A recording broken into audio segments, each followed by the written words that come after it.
and Akwa Ibom State Governor Umar Eno. The other four governors, led by Oyo State Governor Seyi Makinde, who are allies of the FCT minister, are opposed to Mr. Damagu's removal.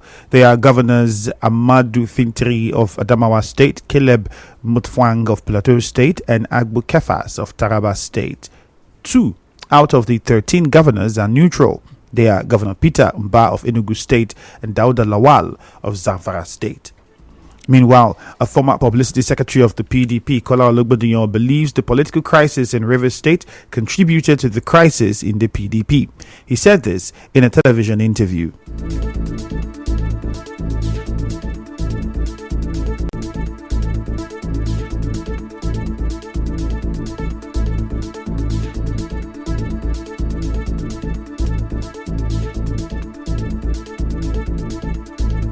Is a huge contributor to the challenges which the PDP face today. And it is so because the leadership of the party, as at then, before the emergence of Yahya Ahmed Mohammed, under Ambassador Ilyasu Damagum, did not act in support of the governor of Rivers State, Governor Siminalayi Fubara. And I say so because by convention in the People's Democratic Party, a sitting governor is the leader of the party. Mr. Ologbondiyan said the PDP failed to play its role in resolving the crisis in the state. And decisions in respect of the party in that party, in any state, are decided or majorly decided by the party in favor of the sitting governor. But you didn't have that in the case of Ilyasu Damagum's leadership. In the Congress, the leadership of the Governors Forum advised Ilyasu Damagum's leadership of the party and said, look for a way to harmonize the situation. But it did not. The leadership did not. The leadership favored the minister of the FCT and former governor of Rivers.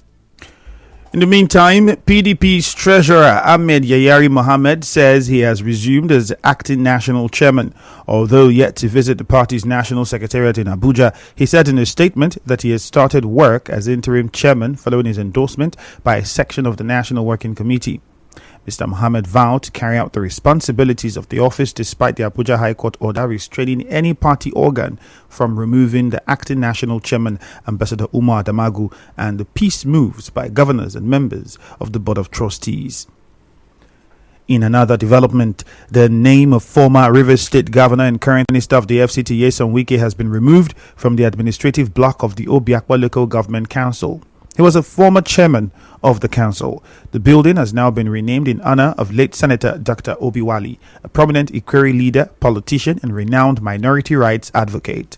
The renaming followed a directive by the new chairman of the council, Chijioke Ihunwo, after he successfully took over the council secretariat on October 7, when crisis rocked some council secretariats in Rivers State.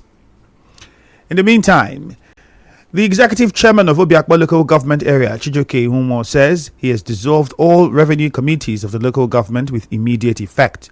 Mr. Ihunwo, in a statement, urged companies and other business operators in Obiakwa local government area to take note of the development and stop dealing with individuals or groups parading as revenue agents of the council. He said a new revenue committee will be inaugurated as soon as possible. The Obiakwa Council boss also directed security agencies to arrest and prosecute impersonators. Moving on, a stakeholder of the simplified movement in a Che local government area, Noble Nwuga, has drawn the attention of Governor Fubara to what he describes as the political injustice against the youth leader of a Che simplified movement, Chigozie MM.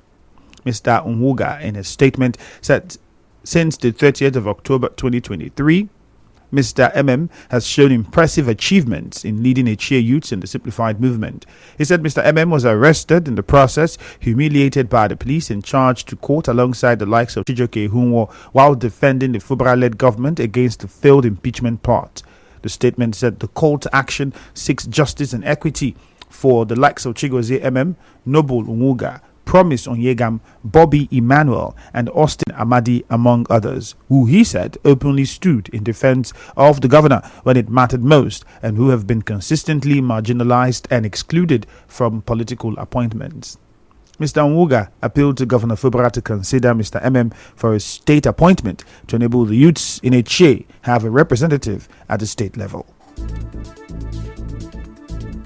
Still to come, federal government set to ground 60 private jets. Stay tuned.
Boa Odua local government area of River State has congratulated Vincent Ruben Obu at his emergence as the executive chairman of the council during the October 5 elections. In a statement, the leader of Boa Odua chapter of the National Youth Council of Nigeria, NYCN, Ipega Omoboye Negim, expressed gratitude to Governor Siminalayi Fubara for providing a level playing field for all political parties despite the non-participation of his party, the PDP. Mr. Omoboye Negim also congratulated Ward 6 Councillor Sunday Ilaye Kitoye and Ward 7 Councillor God's Daimi God on his inauguration as members of the on their inauguration as members of the Abua Udwa Legislative Assembly. He expressed optimism that their leadership will replicate the visions and policies of Governor Fubara and Abua Udwa communities. The NYCN leader also celebrated Innocent Madigi Obu on the occasion of his birthday. Moving on, a constitutional lawyer, Felix Biragbara, says he does not think that any court will stop the Judicial Commission of Inquiry set up to investigate the killing and destruction of some local government headquarters in Rivers State from carrying out its functions. Dr. Biragbara, a lecturer in the Department of Legal Studies at the University of Port Harcourt, spoke to correspondent Onyeka Chinwonsu after the FCT minister, Nyesom Wike, said he has directed his lawyers to institute legal action against the commission. Dr. Biragbara said the commission is not a court and that its terms of reference are just fact-finding and not prosecutory.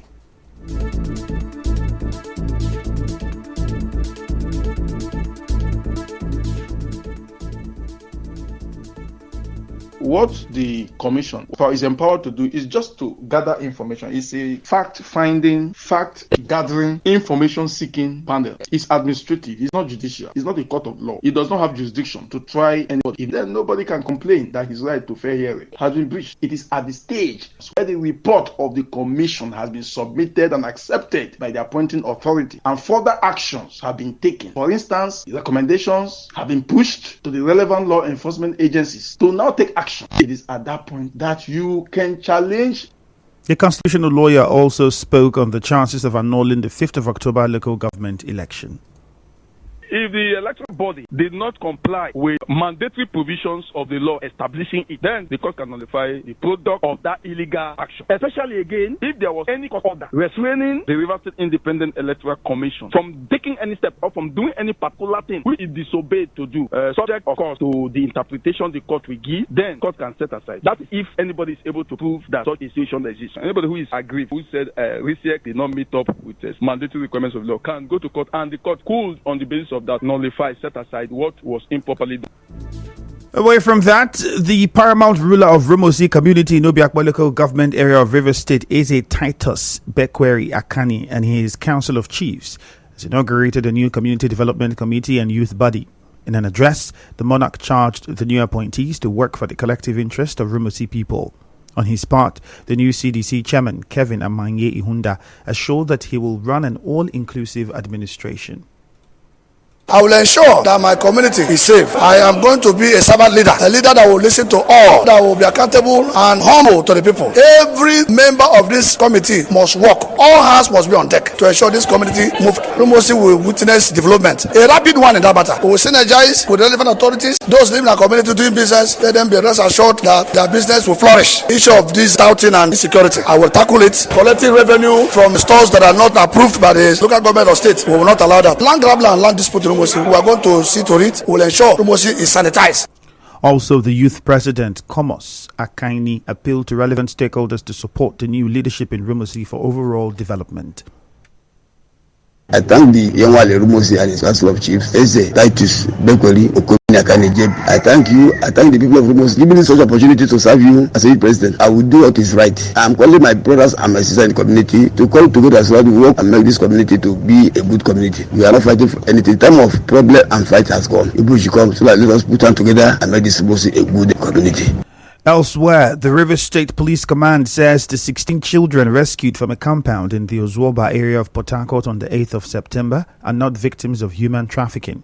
A statement by the command's spokesperson Grace Iringe Koko said an investigation showed that Ekaite Williams and Emilia Ibitari legal guardians of the children. SP Iringe Koko, however, explained that Mr. Williams and Mrs. Ibitari were arrested by men of the Akwa Ibom State Command for a crime they committed, leaving the children unattended, and a concerned neighbor alerted the police to the situation. The police warned the rumors.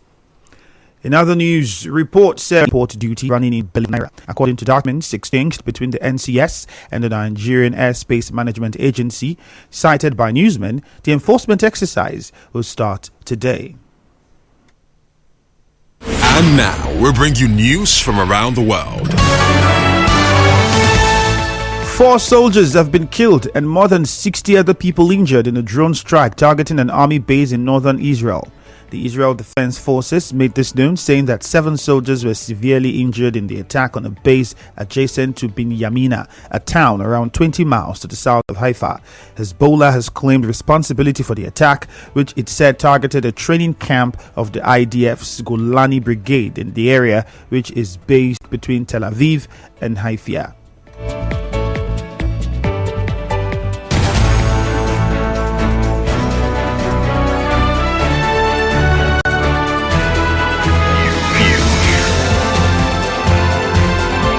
This is the news on 92.3 Nigeria Info.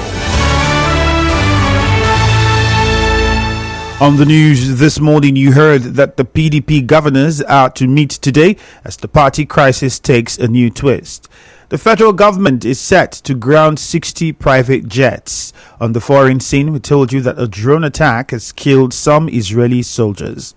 The news was edited by Choma Ezenwafo. To reach the news team, send an SMS or WhatsApp message to 0808 721 7215. My name is Ifeyemi Andrew. Good morning and thank you for your time.